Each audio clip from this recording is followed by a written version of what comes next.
What is your name here? And what do they call you on the other side? We spend so much of our lives trying to build a name for ourselves.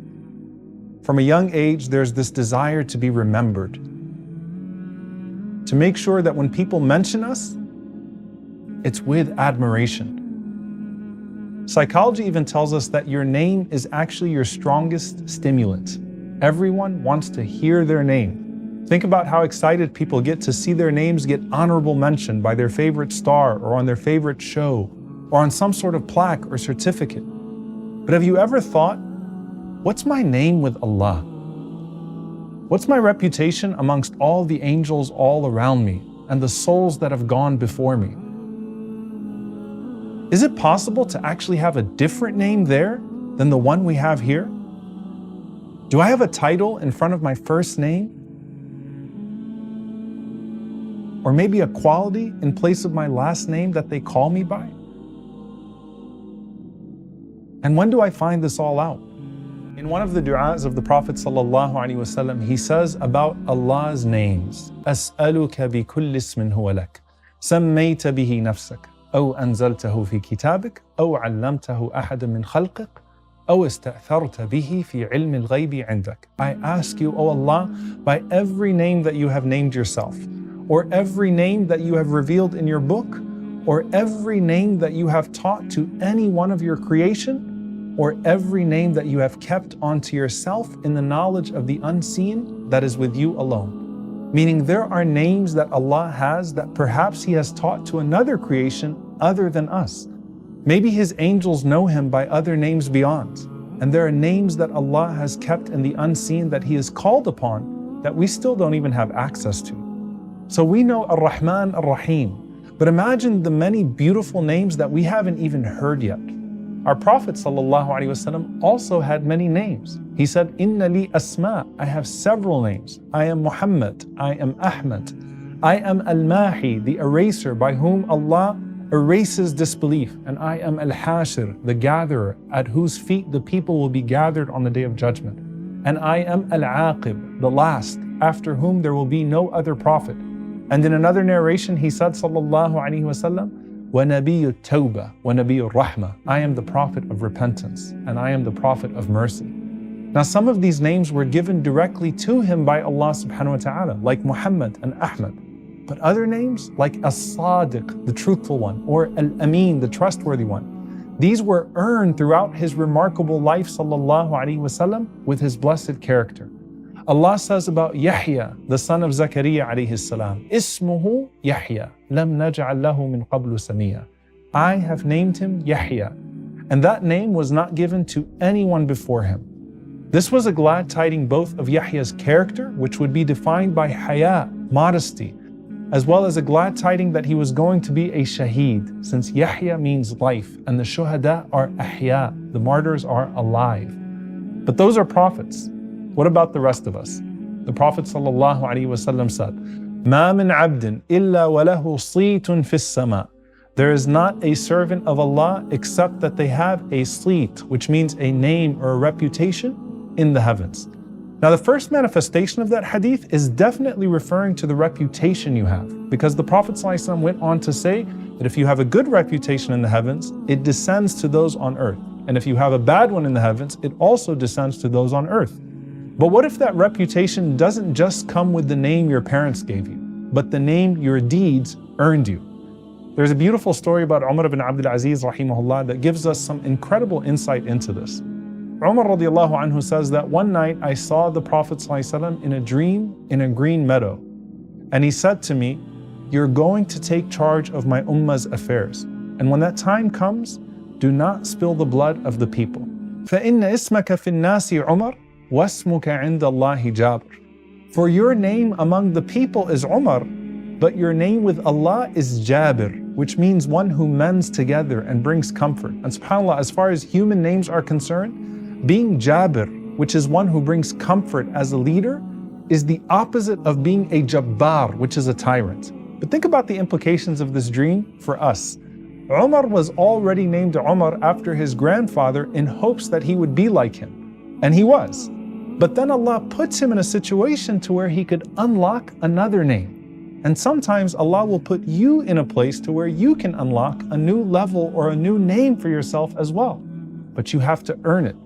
As for the name your parents gave you, it's only as good or bad as what you actually do with it. How many Muhammads in the world today act like the complete opposite of the man they were named after, sallallahu alaihi wasallam? You could be named Abdullah, the slave of Allah, but actually be known as what the Prophet ﷺ said, Abdul Dirham or Abdul Dinar, the slave of wealth. There was once a tyrant who wreaked havoc on Medina in the past, and his name was Muslim ibn Uqba. But you know, the people actually called him Mujrim instead of Muslim, which means criminal. Abul Hakam, the father of wisdom, was the original name of the man who became known by his rejection as Abu Jahl, the father of ignorance instead. On the other hand, you have Abu Bakr as-Siddiq radiyallahu ta'ala anhu, who earned the title As-Siddiq, the man of truth, because of Islam. But you have to put yourself in the school of sidq, the school of truthfulness, in order to earn that name yourself. So the Prophet ﷺ said, a person continues to manifest truth, yataharra sidq, until he's written with Allah as a Siddiq. Think how long you work on earth to earn a PhD or an MD or some sort of other title. It takes time and effort to earn a name or title in the heavens as well. And how beautiful to even have your name mentioned so frequently with praise in the heavens. And that's why the Prophet ﷺ said, mention Allah often, do dhikr often. He said, verily, among what you remember Allah by is His tasbih, His glorification, His tahleel, the declaration of His oneness, and His tahmeed, which is praise. And those adhkar then go and circle around the throne, buzzing like bees with the mention of the one who said them. Would one of you not like to constantly be remembered this way? You see, the more good you do, the more mention you get by Allah with all of His perfect beautiful names, calling you by your most beautiful names. Allah says, فَاذْكُرُونِي أَذْكُرُكُمْ. Remember me and I will remember you. And if you make mention of Him to yourself, He makes mention of you to Himself. And if you make mention of Him in a gathering, He makes mention of you in a greater gathering. And if Allah mentions your name with praise there, it really doesn't matter how much your haters mention your name with disdain here. No matter how much they called him mudhammam, he was always Muhammad sallallahu alaihi wasallam, always praised no matter what. And just like there's envy on earth, there's envy in the heavens as well. Iblis became jealous of Ayyub alayhi salam. Why? Because his name kept getting mentioned in the heavens because of how righteous he was on earth. But that doesn't always have to be a prophet or someone well known. كم من مشهور في الأرض مجهول في السماء وكم من مجهول في الأرض معروف في السماء. How many famous people on earth are nobodies in the heavens? And how many unknown people on earth are celebrities in the heavens? But what if you're not spoken about here? What if you're a quote-unquote nobody? Know that it doesn't matter who knows you here if you're known there. As Umar radiallahu anhu said to a man who returned from a battle and started to list the names of the casualties. The man says, after all these well-known names, and there are a bunch of people that Amir al-Mu'mineen doesn't know. And Umar radiallahu anhu wept and he said, and what does it matter if Amir al-Mu'mineen doesn't know them, so long as Allah knows them? So what's your name in the heavens? And how much are you spoken about right now in that world? What if your name is Faruq, the one who distinguishes between truth and falsehood, because you're ushering in truth in an age of propaganda? What if your name is Adil, a man of justice, because you're striving for justice in a world of oppression? Or what if they call you Tahira, which means pure, because you refuse to be stained by the sins of indecency and oppression? What did the headlines about you read in the Barzakh? It's not impossible to find out. Look at every good and evil quality in the Quran and ask yourself which one describes you best. Okay, but beyond our own introspection, when will we know what our name and reputation is over there? Well, first, you find out as you live.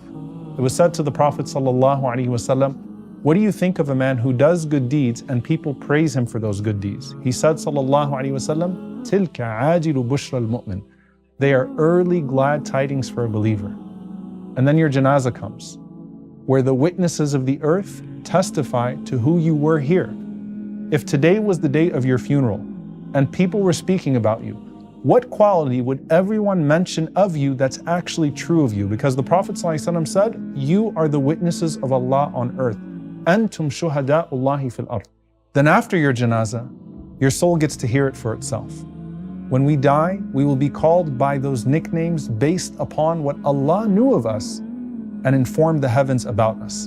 And then the witnesses of the heavens, being the angels, will speak with those names. The Prophet ﷺ said about the good soul as it ascends, that they will not pass by a group of angels except that the angels would say, "Ma hadha ar-ruh at-tayyib?" What is that sweet smelling soul? And the angel carrying you will say, so-and-so, the child of so-and-so. And they will call you by ahabb al-asma'i ilayk, the most beloved of nicknames to you. On the flip side, if it's evil, the Prophet ﷺ said that they will say, what is that filthy scent? And the angel will say, so-and-so, the child of so-and-so. And they will call it by all of the worst nicknames. So who are you really? When you were born, you had a spiritual birth certificate. And instead of male or female, it said you would be Sa'id or Shaqi, blessed or wretched. And now you have a spiritual death certificate. And it says Tayyiba or Khabitha, pure or filthy, based upon all that your soul accumulated during its time on earth. And that's the name that matters most at that moment. Not the name on your tombstone, but the reservation under your name on the other side of that stone. But before your soul fully enters your grave, is there a way to get a preview into what that reservation holds for you on the other side?